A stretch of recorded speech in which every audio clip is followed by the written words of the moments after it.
Hello, my friends, and welcome back. Thank you very much for being with me again today. I will not go too much into Boris Johnson's resignation, but I have to say a few words nevertheless, and not really about him, but about possibly the change of course that Great Britain will see, which I have to say from the get-go that he was not kicked out, pushed out, dragged out because he, I don't know, had some drinks and some parties without a mask during the coronavirus. Because if that would be the case, then we have here in the United States some examples of politicians who did the same thing and they're still there with their muscles flexed.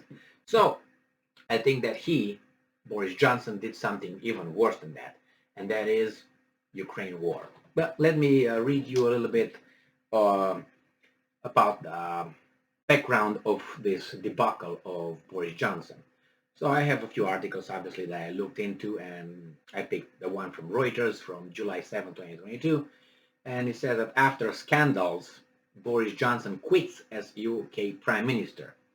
I would say he was forced to get out. So I said summary, London.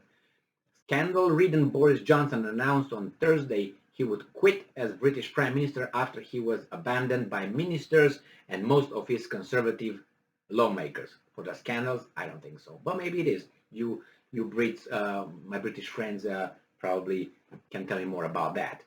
Bowing to the inevitable, as more than 50 ministers quit and lawmakers said he must go, an isolated and powerless Johnson spoke outside his Downing Street to confirm he would resign.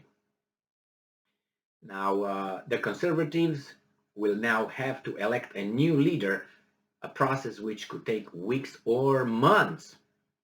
All right, he says, after scandals. Okay, well, I hope that with him, I want to see personally, I don't know about the Truss, Liz. I want Liz to go fishing, and I would like someone with more this and this to be there to represent the civilizers of the world, Britannia, not those. I'm gonna say it. Boris Johnson was an average guy. He was an average guy. Liz Truss was below average. That would be a disservice to the British people, and that's an insult. The way I look at the British people. Now, maybe things changed, if you know what I mean. But nevertheless, not the direction of the country, does it? Now, did it? No. Remember, Boris Johnson, about a week ago, or whenever he was in Bavaria with the G7 meeting, he was all over there, making jokes and seemed relaxed. And he was like a clown, in my assessment, together with his communist friend from across the Atlantic, what's his name, Trudeau. And Joe Biden was like sitting over there, like sedated. He didn't know what was going on around him. That was what I observed over there. They all tried to be perky and yeah. And it was that Ursula who was again lost in space, but she was like smiling everywhere, but she didn't know why she was smiling. Probably just to look good or thinking that will look good. Anyway, that enough with the personal insults here. Let's get to the point. So Boris Johnson looked very relaxed and in charge of things over there, and he was the one at least letting us know that Ukraine is Ukraine's most important or the strongest sponsor and supporter of refusing to talk with the Russians or try to negotiate was Great Britain. Boris Johnson. Boris Johnson said all kind of things regarding that and so on. And Liz Truss again. Now, I think, this is what I think about all this.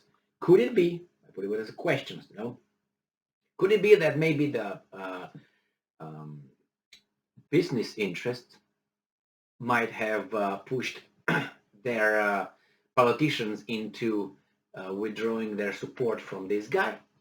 Maybe they wanted him out. Maybe some other forces that said this guy's not doing a good job. Now, what's a good job? What else can they do? What can Great Britain do? If he was doing okay with Ukraine, which I think this is the main reason, not the scandal that he was drinking without a mask with some ladies of the night. I don't think people are very surprised of that. But nevertheless, I think the thing, if they are good, that's a good, you have to be at least appear to be moral in front of your public and electors, electorate.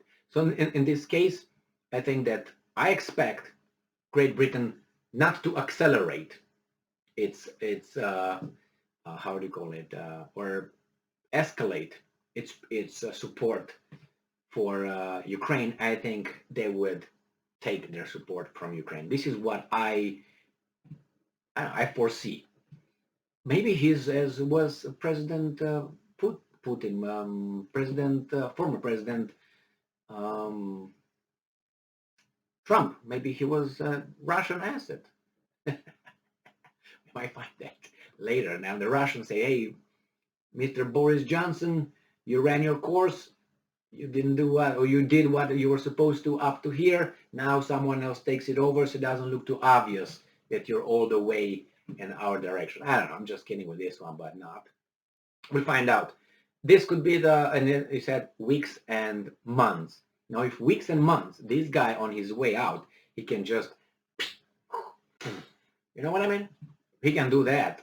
He has, what, he's 58 or something else, 50 something, 52, some 50. He's not over. His political career is not over. But that's why I don't think he's going to do like this and blow everything up and, get out of, the prime minister like that. But nevertheless, we'll find out, obviously, if we are allowed to stay alive. And obviously, the Russians are celebrating that. And there was an article here where I think Zakharova, Maria Zakharova, the defense ministry spokesman, that's what's his name? I think that's what she is. The other one is the Kremlin's spokesman, Peskov, Fanny Peskov. They say that the Russians are saying, if I find that little thing, Russia, from Reuters, Russia rejoices at Boris Johnson's fall. We don't like him either. And it says here that, well, there were some people who made some things that, some statements that were not very nice, but nevertheless, it says here that the Kremlin said it too was not a fan of the British leaders whose parents named him Boris after the white Russian emigre. He doesn't like us. We don't like him either. Kremlin spokesman Dmitry Peskov was, okay, not Zakharova. He said reports that Johnson would shortly resign as prime minister were all little concerned of the Kremlin. Well, and then again, Maria Zakharova, the top spokeswoman in Russia's foreign ministry, said Johnson's fall was a symbol of the decline of the West, which she said was ridden probably by political, ideological, economic crisis. And I'm going to make a little video on what the Russians are saying regarding Boris Johnson's slap and fall. Thank you very much for being with me again today. Stay strong, stay smart, look for the truth, and be just.